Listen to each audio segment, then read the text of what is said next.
성도 여러분, 지난 한 주간도 주님의 은혜 안에서 평안하셨습니까?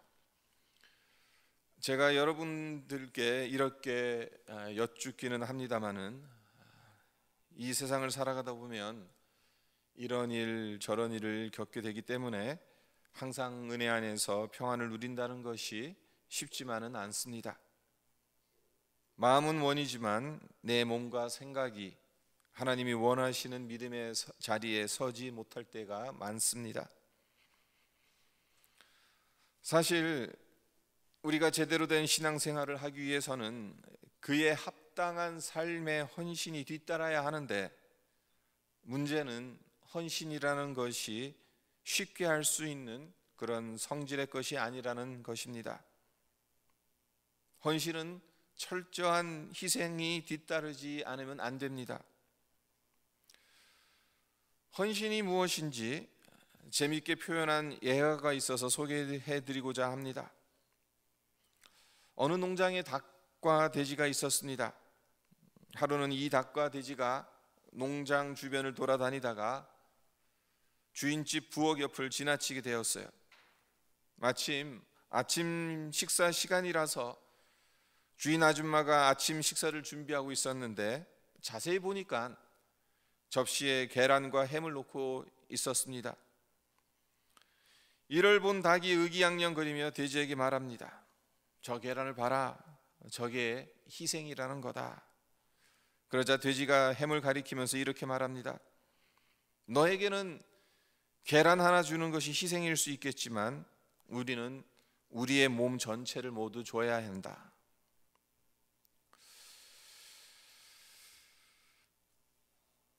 이 예화가 시사하는 바가 무엇인가? 우리가 한번 생각해 보았으면 합니다. 나는 살아있으면서 계란 하나 주는 것으로 헌신이라고 생각하며 살아가고 있는 것은 아닌가? 아니면 내가 죽어서 몸 전체를 드리는 진정한 헌신의 삶을 살고 있는지는 우리 스스로를 점검해 보았으면 합니다. 오늘 함께 읽은 본문 말씀, 우리가 잘 알고 있는 말씀이죠. 어떤 부자 청년이 주님께 와서 매우 중요한 질문을 합니다. 선생님, 제가 무슨 선한 일을 하여야 영생을 얻을 수 있겠습니까? 아직 나이도 젊은 청년이 이런 질문을 한다는 것은 쉽지 않을 것 같아요. 왜냐하면 보통 그 나이에는 어떻게 미래를 잘 준비할까? 어떻게 해야 남들보다 성공한 인생을 살 수 있을까라는 이 땅에서의 삶의 진로를 많이 고민할 때이기 때문에 그렇습니다. 그리고 보통 사람들은 먹고 사는 문제로 이런 형이상학적인 질문을 할 겨를도 없습니다. 따라서 이 청년의 경우 인생의 기본적인 문제는 이미 해결되어서 등 따뜻하고 배부르니까 이런 질문을 할 수 있는 것 아닌가라는 생각을 할 수도 있습니다. 하지만 이 청년, 나름대로 인생을 진지하게 생각한 사람입니다. 인생의 본질에 대해 무척 고민했던 사람입니다. 17절 하반절을 보세요. 예수님께서 내가 생명에 들어가려면 계명들을 지키라고 말씀하십니다. 그러자 청년이 어느 계명이오니이까라고 예수님께 여쭈게 되고, 예수님은 살인하지 말라, 간음하지 말라, 도둑질하지 말라, 거짓 증거하지 말라, 내 부모를 공경하라, 내 이웃을 내 몸과 같이 사랑하라, 이렇게 말씀하시죠. 예수님께서 이렇게 말씀하시면 웬만한 사람 같으면 어떤 식으로 반응하겠습니까? 어떻게 그 모든 계명을 다 지킬 수 있냐고 말했을 거예요. 하지만 이 청년이 하는 말은 이 모든 것을 내가 지켰사오니 아직도 무엇이 부족하니까, 이렇게 말하고 있습니다. 자신감을 넘어서서 거만스럽게 보일 정도로 말하는 겁니다. 보통 평범한 청년이 아니라는 거예요. 속된 말로 하면 예수님과 지금 맞짱 뜨고 있는 겁니다. 이 부자 청년은 삶의 본질이 이 땅에 있는 것이 아니라 하늘에 있다는 것을 간파했고 그것을 얻기 위해 계명을 철저하게 지켰다는 것을 보여주고 있습니다. 그런데 예수님은 무슨 선한 일을 해야 영생을 얻을 수 있냐는 청년의 질문에 대해서 곧바로 답변을 하시지 않습니다. 그 대신 청년에게 또 다른 질문을 던지십니다. 선한 이는 오직 한 분 하나님이신데 어찌하여 선한 일을 내게 묻느냐? 주님께서 되묻는 이 질문은 이런 의미입니다. 영생을 얻기 위해서 선한 일을 해야 한다면 이 세상에서 선하신 이는 하나님밖에 안 계신데, 그렇다면 하나님께 가서 물어볼 일이지 왜 나한테 와서 묻고 있냐는 거예요. 참으로 생뚱맞다는 생각이 들지 않습니까? 어떻게 보면 예수님의 속이 참 좁다는 생각도 듭니다. 청년이 예수님께 물었던 질문은 하루 이틀 고민하고 난 후 들고 나온 문제가 아닐 텐데 왜 예수님은 성실하게 답변해 주시지 않고 도리어 생뚱맞고 속 좁아 보이는 그런 질문을 던지시는 것이겠습니까? 예수님이 이 질문을 하신 데에는 이유가 있었습니다. 그것은 청년의 질문 자체에 치명적인 오류가 있다는 것을 가르쳐 주시기 위해서입니다. 영생을 얻기 위해서는 선한 것만으로는 충분치 않다는 것을 지적해 주시기 위해서입니다. 이 청년의 질문이 무엇이었습니까? 영생을 얻기 위해 무슨 선한 일을 해야 하냐는 것이었습니다. 청년은 영생을 얻기 위해 그리고 하늘나라에 들어가기 위해 도대체 어떤 착하고 선한 일을 해야 하는지 가르쳐 달라고 예수님께 질문했지만 예수님은 이것을 잘못되어도 한참 잘못된 질문으로 보셨던 겁니다. 왜 그렇습니까? 그 이유는 하나님 나라에 들어가고 영생을 얻기 위해서 우리가 할 수 있는 것은 아무것도 없기 때문에 그렇습니다. 세상 사람들 중엔 기독교인들보다 더 착하게 사는 사람들이 많습니다. 정말 법 없이도 살 수 있는 분들이 이 땅에 많아요. 하지만 안타깝지만 착하고 선하게 사는 것으로 죄의 문제가 해결되는 것은 아닙니다. 착하고 선한 행위를 한다고 해서 죄의 뿌리에서 나오는 미움과 시기와 질투와 정욕과 교만, 이러한 것들이 사라지는 것이 아닙니다. 로마서 3장 23절에 사도 바울이 이렇게 선언하죠. 모든 사람이 죄를 범하였음에 하나님의 영광에 이르지 못하더니, 모든 사람이 죄를 범해서 하나님의 영광에 이르지 못하였는데 어떻게 선한 일을 할 수 있겠습니까? 어떤 선한 일을 행한다고 해서 그것이 이 죄의 문제를 해결할 수 있고 하나님께 영광을 돌릴 수 있겠냐는 거예요. 우리가 생각하고 행동하는 선한 일, 착한 일, 그것이 우리의 눈으로 보기에는 아무리 선하고 착하다 하더라도 죄로 인해 오염되고 왜곡되어서 하나님의 영광에 이를 수가 없습니다. 따라서 그 어떤 선함으로도 영생을 얻을 수 없습니다. 구원을 위해 인간이 할 수 있는 일은 아무것도 없는 것입니다.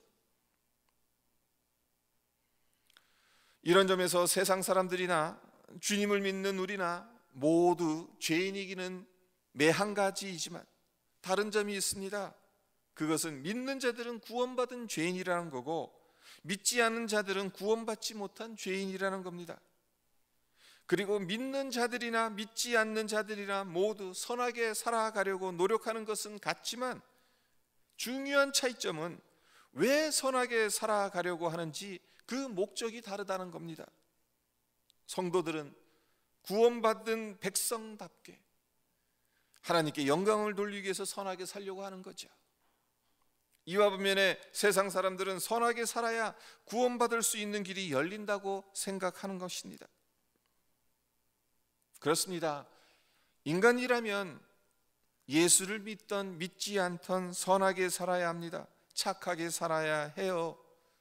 그래야 사회가 안정되고 사회에 문제가 없고 서로가 정말 사람 사는 세상을 살 수 있겠지요. 그렇지만 그것만으로는 영생을 얻을 수 없다라는 것 또한 우리는 기억해야 합니다. 오직 예수의 보혈만이 죄의 문제를 해결하고 영생을 얻게 해줍니다. 우리는 이미 이 은혜를 누리며 살아가고 있으니 영생을 얻기 위해 선한 행동을 하는 것이 아니라 영생을 얻은 감격과 그 은혜가 너무나도 감사해서 선하게 살아가시기를 주님의 이름으로 기원합니다. 주님께서 어찌하여 선한 일을 내게 묻느냐라고 청년에게 되물으신 것에는 영생을 얻기 위해서는 선한 것만으로는 충분치 않다는 것을 지적해 주시려는 의도 외에 또 다른 의도가 있었어요. 그것이 무엇인가 하면요, 이 청년이 지금 잘못된 것을 붙들고 있다는 것을 지적하시기 위해서입니다. 무슨 의미인가 하면요, 예수님은 청년의 심중을 꿰뚫고 계셨어요. 앞서 말씀드렸듯이 17절 하반절에 예수님께서 내가 생명에 들어가려면 계명들을 지키라고 말씀하시니까 청년이 어느 계명이오니까 예수님께 여쭈게 되고, 예수님은 살인하지 말라, 간음하지 말라, 도둑질하지 말라, 거짓 증거하지 말라, 내 부모를 공경하라, 내 이웃을 내 몸과 같이 사랑하라 하신 것이라고 말씀하셨습니다. 네. 예수님께서 이렇게 말씀하시니까 청년이 어떻게 대답합니까? 자랑스럽게 이 모든 것을 내가 지켰사오니 아직도 무엇이 부족하니까, 이렇게 대답하지요. 이에 대해서 주님께서 말씀하시는 것, 그러면 가서 내 소유를 팔아 가난한 자들을 주라, 그리하면 하늘에서 보화가 내게 있으리라, 그리고 와서 나를 쫓으라 라고 말씀하셨어요. 예수님께서 이제껏 하신 말씀이 선한 일을 한다고 해서 구원을 얻을 수 없다라고 말씀하셨는데, 내 소유를 팔아 가난한 자들을 주라, 그리하면 하늘에서 보화가 내게 있으리라고 이렇게 말씀하고 있으니까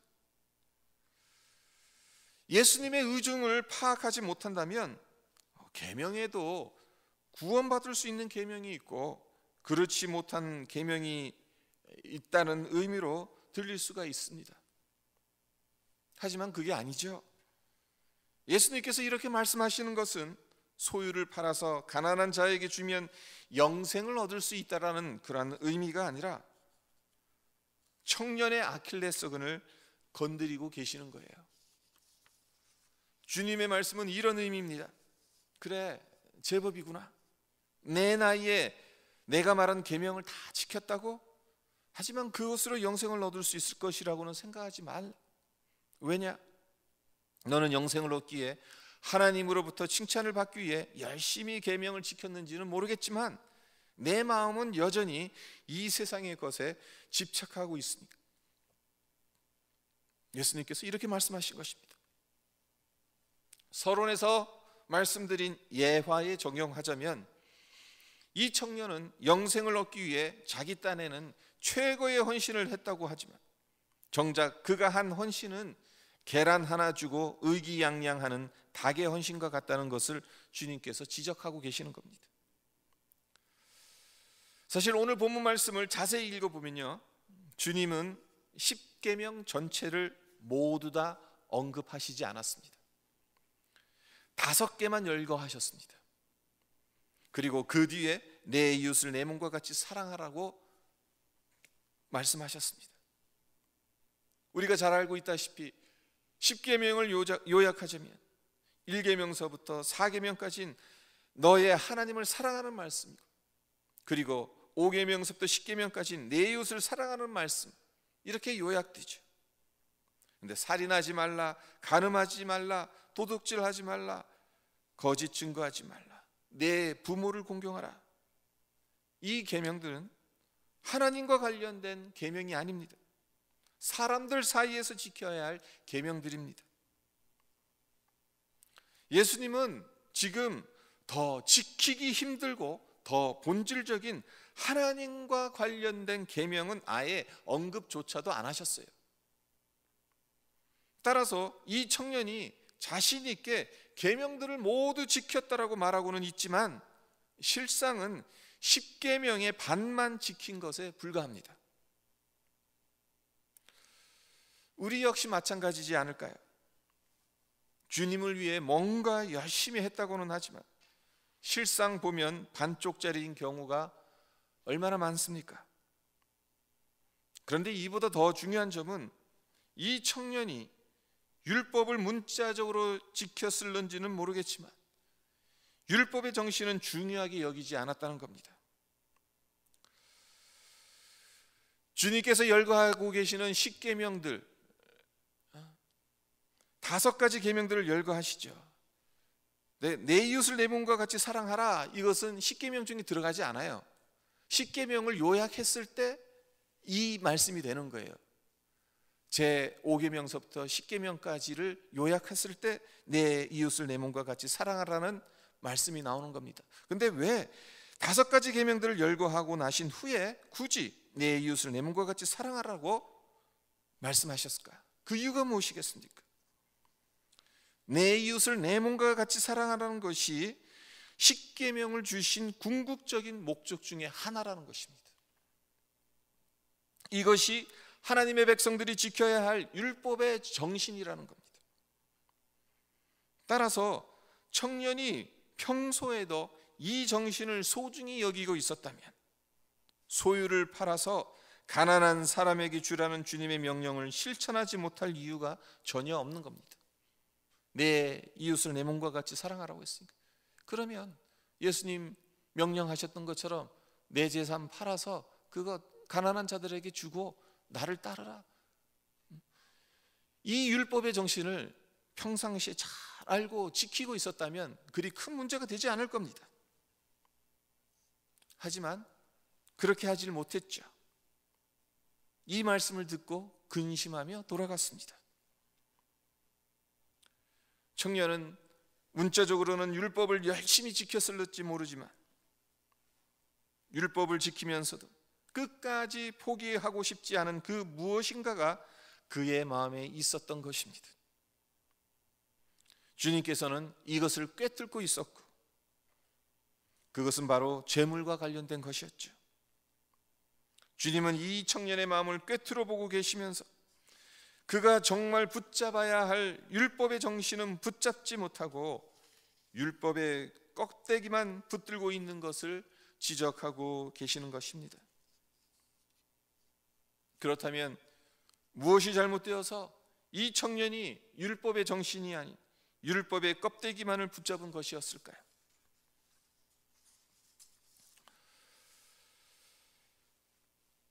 아프리카의 사냥꾼들이 원숭이들을 사냥하는 방법에 대해 들어보신 적이 있는지 모르겠습니다. 원숭이들 사냥하는 방법이 아주 간단하다고 해요. 목은 가늘고 배는 뚱뚱한 호리병과 약간의 과일 그리고 견과류만 있으면 원숭이를 쉽게 잡을 수 있다고 합니다. 원숭이가 평소 잘 다니는 길목에 과일과 견과류를 넣은 호리병을 땅에 묶어두면 원숭이가 지나가다가 일단은 호기심에 그 호리병을 보겠죠. 그리고 호리병 속에 뭐가 있나 냄새 맡아 보니까 과일 견과류가 있는 거예요. 그러니까 이제 손을 쑥 집어넣습니다. 과일과 견과류 꺼내 먹기 위해서 손을 호리병 안으로 집어넣었죠. 근데 호리병 목이 가늘잖아요. 그러니까 미끼를 집은 손을 펴지 않으면 호리병에서 손을 뺄 수가 없는 거예요. 주먹 쥐고 있으면 이거 뺄 수가 없는 거죠. 문제는 손만 펴면 될 텐데 원숭이는 미끼에 눈이 멀어서 절대로 손을 펴지 않는다는 겁니다. 사냥꾼이 자기 앞으로 다가오는데도 미끼를 쥔 손을 절대 펴지 않는다고 해요. 그러니 잽싸게 도망을 칠 수 있겠습니까? 도망칠 수 없죠. 할 수 있는 일이라곤 젖먹던 힘을 다해 비명을 지르는 겁니다. 손과 팔에 털이 벗겨져서 나갈 정도로 필사적으로 손을 빼려고 노력하는 거예요. 하지만 그런데도 쥐고 있는 것을 절대로 놓지 않는다고요. 얼마나 미련합니까? 그러니까 사냥꾼으로서는 너무 쉬운 거예요. 이러지도 저러지도 못하는 이 미련한 원숭이 그냥 쉽게 포획할 수 있는 거예요.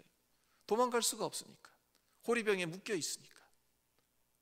손에 쥔 것만 피기만 하면, 주먹만 피기만 하면 도망갈 수 있는데 그것을 안 한다는 거예요. 이 예화가 시사하는 바를 생각해 보시기를 바랍니다. 원숭이가 왜 포획되었습니까? 놓아야 하는데 놓지 않았기 때문입니다. 그렇습니다.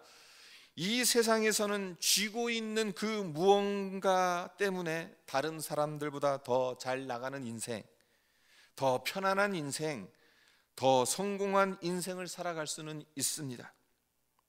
하지만 아무리 좋은 것을 쥐고 있다 하더라도 놓아야 할 때 놓지 못한다면 근심의 길, 사망의 길에 빠질 수밖에 없습니다. 손에 움켜쥔 그것 때문에 영혼의 사냥꾼에게 포획될 수도 있다는 것입니다. 우리가 쥐고 있는 것은 무엇입니까? 우리 스스로에게 물어보시기를 바랍니다. 부자 청년, 이 모든 것을 내가 지키어 싸운데 아직도 무엇이 부족하냐고 예수님께 반문할 정도로 그의 기준에선 의미 있는 삶을 살아왔습니다. 최선을 다했습니다. 헛되게 산 것이 아닙니다. 하지만 정말 중요한 것이 무엇인지를 몰랐기 때문에, 놓아야 할 것을 계속 손에 움켜쥐었기 때문에 영생이 얼마나 중요한지를 누구보다도 잘 알고 있었음에도 불구하고 그 영생을 실제로 얻지는 못하는 실로 안타까운 주인공이 되고 맙니다. 하나님 나라, 영생, 구원, 분명히 값없이 주어진 선물입니다. 그리스도의 보혈을 의지하면 갈 수 있는 나라입니다. 얻을 수 있는 생명입니다. 그러나 무엇이 부족한지를 모른다면, 그리고 놓아야 할 것을 계속 움켜쥔다면 근심하며 돌아갔던 부자 청년이 될 수 있다는 것을 우리는 기억해야 합니다. 이 점을 우리 마음에 새겨서 주님의 보혈로 값없이 주신 영생에 합당한 헌신을 드리는 우리 모두가 되기를 주님의 이름으로 축원드립니다.